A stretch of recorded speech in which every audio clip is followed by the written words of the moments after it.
বৈষম্যবিরোধী ছাত্র আন্দোলনের নেতৃত্বে ও জাতীয় নাগরিক কমিটির উদ্যোগে চলছে সপ্তাহব্যাপী ক্যাম্পেইন আপনার চোখে নতুন বাংলাদেশ। প্রথমবারের মতো কোনো রাজনৈতিক দল গঠন প্রক্রিয়ায় জনমতকে সর্বোচ্চ গুরুত্ব দেওয়া হচ্ছে।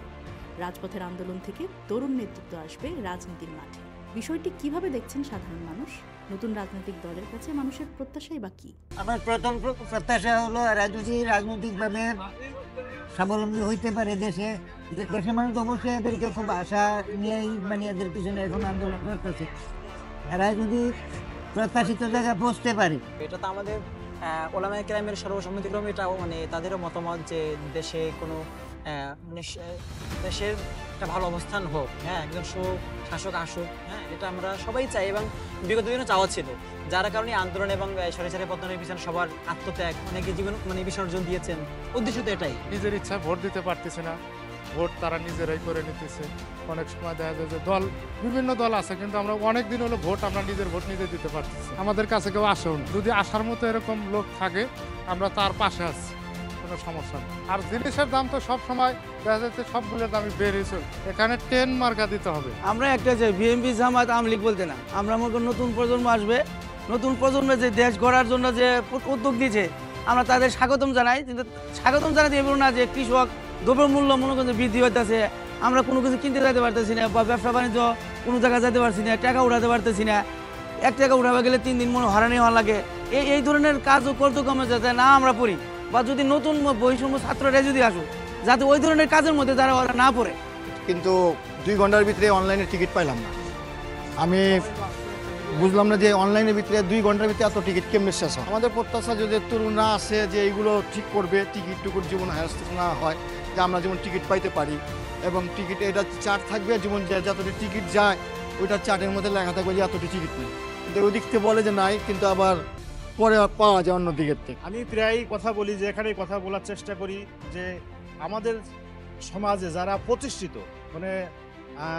হাইলি এডুকেটেড, তারা কোনো ফ্যামিলি চায় না তার ছেলে মেয়ে রাজনীতিতে আসুক। এটা একটা বড় সমস্যা। এটা নিয়ে আমার সাথে অনেকেরই কনফ্লিক্ট হয় যে আমরা শুধু বলি যে এরা মূর্খরা, দুর্নীতিবাজরা আমাদের দেশটাকে ধ্বংস করে দিল। কিন্তু আমরা যারা এলিট পার্সন, যারা আমরা সমাজের বিবেক, তারা কখনোই চায় না আমাদের সন্তানরা রাজনীতিতে আসুক। এতে বড় একটা সমস্যা যে আমাদের এই দেখা যাচ্ছে 80% শিক্ষিত লোকের উপরে দিয়ে আমাদেরকে ডমিনেট করে সবসময় অশিক্ষিত লোক। বাংলাদেশকে নিয়ন্ত্রণ করতে হবে ইয়াংদের। তা আমি হাতবাদ জানাই, মোস্ট ওয়েলকাম জানাই আমাদের যারা ইয়াং সমাজ আছে তারা রাজনীতিতে আসে। যে দলের ভিতরে কোনো দুর্নীতি থাকবে না, নিয়োগ বাণিজ্য করবে না, চাঁদাবাজি করবে না, মানুষের গরিবদের প্রতি অত্যাচার করবে না, অসহায়ের প্রতি অত্যাচার করবে না, সেটাই আমার কাম্য। ইয়াং জেনারেশন আসলে এটা সম্ভব। আমাদের দেশে যদি অর্থ পাচার বন্ধ হয় তাহলে আমরা ডেভেলপ হতে পারবো, এটা আমি আশা করি। প্লাস আমাদের যে বাংলাদেশের ফারাক্কাবাদ হওয়ার কথা, আমাদের দেশে ফারাক্কাবাদে যদি হয় তাহলে আমরা অনেক ডেভেলপ হব। নতুনদের কাছে প্রত্যাশা এটাই আমার থাকবে যে তারা যেন বাংলাদেশের টাকা বিদেশে পাচার করা বন্ধ করে এবং দেশে যেন সুদ এবং ঘুষ নির্মূল করতে পারে, তাহলে আমাদের দেশ আশা করা যায় ভালো হবে। আমি 2020 সালে আমি ভোটারের লিস্টে নাম দিচ্ছি, তো আমি ভোটার আমি দিতে পারবো। কিন্তু আমি যে 4 বছর এই যে নির্বাচন গেল, নির্বাচনে আমি ভোট দিতে পারি নাই। আমি ঢাকা থেকে গেছি, বাড়িতে যাওয়ার পর আমি ভোট দিতে পারি নাই, কারণ আমার ভোট আরেকজনের দিয়ে ফেলছে। আমাদের শান্তিপূর্ণভাবে তোলাটাই আমাদের কাছে চাই। আর দ্বিতীয়ত কথা হলো যে এই চাঁদাবাজ এসে এটার জন্য একটু সাহায্য করবেন আপনারা। আমাদের সমস্যা, আমরা হয়তো ব্যবসা বাণিজ্য বসে আছি, আসে দোকান প্রতি চাঁদা চাই, এখন বর্তমান চাই না, এই গণ্ডগোল পর থেকে চাঁদা নাই। এদের কাছে আমাদের প্রত্যাশা সাধারণ মানুষ যেন ভালো থাকতে পারে, দ্রব্যমূল্যের দামটা যেন কমে। চালের দাম আগের চাইতে অনেক বাড়তি, একটু কম হইলে সিন্ডিকেটটা কমাই দিলে ভালো হবে দেশের জন্য। নতুন দল বলতে হইলে নতুন দল যদি দেশে আইসা দেশের উন্নয়ন হয়, দেশের ভালো হয়, তাহলে আমরা নতুন দল হইলে ভালো হবে দেশের জন্য। আমাদের একটাই প্রত্যাশা, যে দলে আসুক চাঁদাবাজি হয়। বিশেষ করে আমরা যারা এখানে ব্যবসা করি, ক্ষুদ্র ব্যবসা, এখানে বেশি অংশই মনে করেন চাঁদাবাজি হয়। আমাদের একটাই প্রত্যাশা যাতে কোনো চাঁদাবাজি না হয়, আমরা যাতে কোনো হয়রানি না শিকার হই। আমাদের প্রত্যাশা এটাই। আমাদের চাওয়া আছে যে বর্তমানে আপনাদের নেশাদ্রব্য বেড়ে গেছে, যার কারণে এগুলো কমানো দরকার। দামে চড়া দামে বিক্রি হচ্ছে, এগুলো কমানো।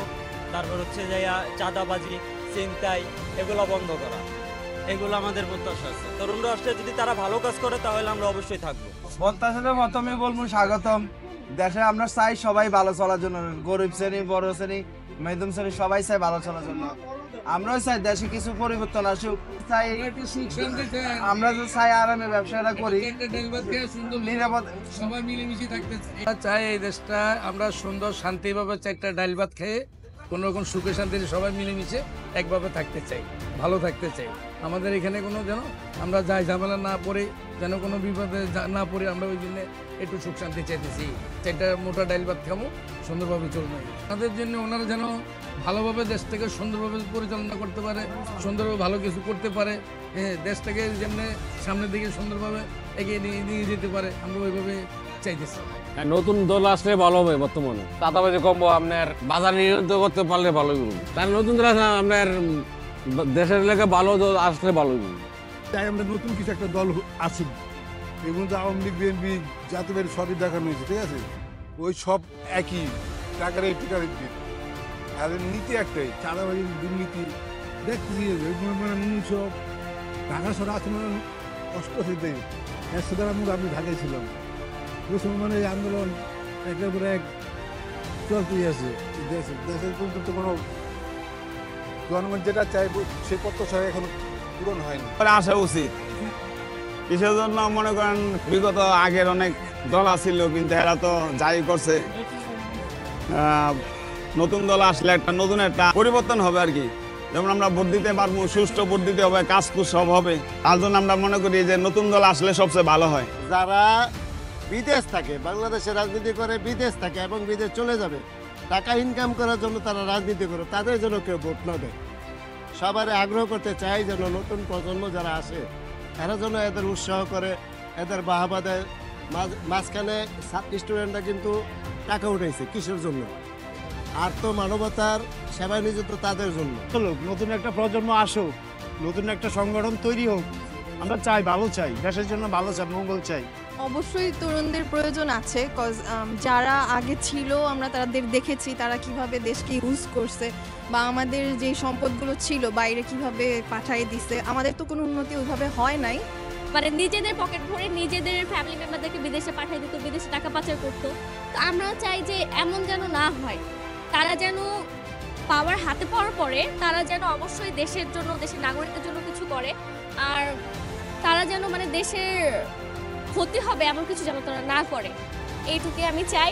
মূলত আমরা প্রথম থেকে যে দলগুলো দেখতেছি, এই বিএনপি, জামাত, আবার আওয়ামী লীগ, আর আমরা পরপর দুটা দল দেখতে পাচ্ছি যে বিএনপি এবং আওয়ামী লীগ এরাই পরপর আসতেছে, কিন্তু জামাত আছে পাশাপাশি। তারপরে আমাদের উচিত হচ্ছে তরুণদের নিয়ে, তরুণরা হচ্ছে দেশ পরিচালনার জন্য ভালো একটা পজিশন নিতে পারবে, কারণ তারা শিক্ষিত।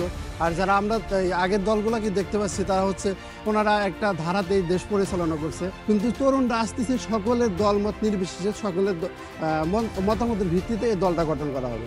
তাহলে এই যদি তরুণরা দেশ পরিচালনা করে তাহলে দেখা যায় এত দেশটা অনেক এগিয়ে যাবে, এটাই বলতেছে আর কি। আমরা তো ইতিপূর্বে কখনো দেখি নাই যে ছাত্ররা কখনো রাজনীতি করতেছে। আমরা দেখছিলাম আওয়ামী লীগ, বিএনপি, জামাত, জাপা সবগুলোই দেখছি আমরা। তো তরুণরা কেমন করবে এটা আগে থেকে বলা যায় না, প্রত্যাশা তো অনেক কিছুই। আর নবীনদের জন্য সবসময় শুভকামনা, চাই ভালো কিছু করবে। আমরা বাংলাদেশ হেট করি না, আমরা বাংলাদেশের সিস্টেমটা হেট করতেছি না। তো দেশের প্রতি আমাদের ভালোবাসা সবারই আছে, কিন্তু দেশের সিস্টেমটা আমাদের চেঞ্জ করতে হবে। 90 থেকে এই 2024 সাল পর্যন্ত মূলত আওয়ামী লীগ এবং বিএনপির হচ্ছে যে রাজনৈতিক ধারা, এটাই দেখে আসছি। ইভেন হচ্ছে তাদের রাজনৈতিক ধারাটাকে হচ্ছে আমরা যদি দেখি তখন বোঝা যাচ্ছে যে তারা হচ্ছে অর্থ পাচার, দুর্নীতি, এইগুলো আসলে আমাদের হচ্ছে রাজনৈতিক দলগুলোর ভিতরে একটা কমন বিষয় হয়ে গেছিল। এই ব্যক্তি আমরা হচ্ছে আওয়ামী লীগ বা বিএনপির মাঝে দেখি একই ব্যক্তি বারবার হচ্ছে কি প্রধানমন্ত্রী হয় বা দলের প্রধান হয়। এই বিষয়গুলো হচ্ছে আসলে আমি ব্যক্তিগতভাবে হচ্ছে তরুণরা যে রাজনৈতিক দলটা গঠন করবে তাদের ভিতরে এই বিষয়টা চাই না। মূলত ব্যাপারটা হচ্ছে যে তরুণরা যদি রাজনীতিতে আসে, এটা যেমনভাবে ভালো দিকও আছে, একইভাবে খারাপ দিক আছে। ভালো দিকটা যদি আমরা বিবেচনা করি সেটা হচ্ছে যে আমরা দেখতে পাচ্ছি জুলাই আগস্টের যে বিপ্লব হলো সেখানে তরুণরাই হচ্ছে নেতৃত্বের পর্যায়ে ছিলেন, এবং তারা পুরো দেশবাসীকে একটি পতাকা তলে আনতে সমর্থ হয়েছিল, এবং তাদের নেতৃত্বে বিশ্বাস করেছে এবং আন্দোলন করেছে। তাদের সিদ্ধান্তগুলো কিছুটা হলেও সেই আগের মতোই, যেমনটা পূর্বে তারা নিয়েছিল, 2005 সালে নিয়েছে। এখনও মনে হয় তাদের চিন্তা, তাদের বলা ঢং সব আগের মতোই। তার মানে হচ্ছে আজকের সমাজ বাস্তবতা যা চায় তার সাথে তারা কিছুটা হলেও বেমান।